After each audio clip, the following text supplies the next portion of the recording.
கன்னியாகுமரி போய் தான் சூரிய உதயம் பார்க்கணுன்னு அவசியம் இல்லைங்க. எங்கள் ஊர்லேயும் அழகா 2 மரத்துக்கு நடுவில் அப்படியே மேகத்தை பிளந்துக்கிட்டு சூரியன் அப்படியே பையா வரும்போது பார்க்கறதுக்கே அவ்வளோ அழகா தெரிஞ்சுது. அதை அப்படியே பார்த்துட்டு பொடி நடையா நடந்து பார்த்தேன். ரொம்ப நாள் வேப்பங்குச்சியில் பல் விளக்கி ரொம்ப நாள் ஆகுது. சரி ஒரு வேப்பங்குச்சை நொடிச்சு பல் விளக்குமே அப்படின்ட்டு ஒரு வேப்பங்குச்சை நொடிக்க போனேன். நொடிச்சு நல்லா பல் தேய்ச்சேன். நடந்து ரொம்ப கால் வலிச்சுது. சரி ஒரு திண்டில் போய் உட்காருவோமே அப்படின்னு சொல்லிட்டு உட்காந்துட்டு நல்லா பல் விளக்குனேன். பல் விளக்குனது போதும், நம்ம போய் மூஞ்ச கழுவோம் அப்படின்னு சொல்லிட்டு கிணத்துல நல்லா குளிர்ந்த தண்ணியாக இருந்துச்சு. அதில் 2 கப்பை கோதிட்டு நல்லா மூஞ்சி கிஞ்சி எல்லாத்தையும் கழுவிட்டு ரொம்ப நாளாக எனக்கு ஒரு ஆசை, அதை நிறைவேற்றணுமே அப்படின்னு சொல்லிட்டு பையா 2 சுற்றி சுற்றினேன். சிலம்ப சுற்றிட்டு வீட்டுக்கு வந்தேன். வீட்டுக்கு வந்துட்டு எனக்குன்னு ஒரு கதை எழுதினேன். அந்த கதை குமரிக்கண்டத்தை பற்றி எல்லாம் எனக்கு பிடிச்சிருந்துச்சி. அதை எழுதினேன். அப்படியே எழுதிட்டு நானே எழுதுவேன், நானே வாசித்து பார்ப்பேன். சரி நம்ம வேலைக்கு கிளம்புவோம் அப்படின்னு சொல்லிட்டு ஒரு வழியாக கல்லை வெட்டிட்டு வேலைக்கு வண்டியில் எல்லாத்தையும் ஏற்றியாச்சு. கல்லை வெட்டினங்கள் எல்லாத்தையும் சாமான் சட்டு எல்லாத்தையும் ஏற்றிட்டு சுடுகாட்டில் கொண்டு இறக்கி விட்டாங்க.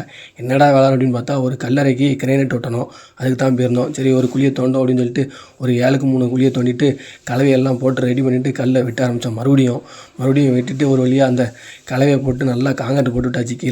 கீழே போட்டுட்டு நம்ம வெட்டின கல்லை உருட்ட சொன்னாங்க. சரி நம்ம தான் உருட்டுவோம் அப்படின்ட்டு நல்லா உருட்டினோம். உருட்டி போட்டதுக்கும் நல்லா பெட்டு மாதிரி போட்டாச்சு. பெட்டு மாதிரி போட்டு சுற்றி அடைச்சி பசையை வச்சு அடைச்சாச்சுங்க. இப்படி தாங்க நாங்கள் வந்து அந்த இதை போடுவோம். நல்லா போட்டு எடுத்து உள்ளே நல்லா செங்கல் வச்சு கட்டிட்டு மறுபடியும் மேல்டி ஒரு கலை தூக்கி போட்டதுக்காண்டி பால் ஊற்றினோம். நல்லா பால் ஊற்றி நல்லா சைஸாக சூப்பராக அழகாக இருந்துச்சு. லாஸ்ட்டு 6 மணிக்கு வேலையை முடிச்சுட்டு பார்த்திங்கன்னா சூப்பராக முடிச்சாச்சு. அவ்வளோதாங்க.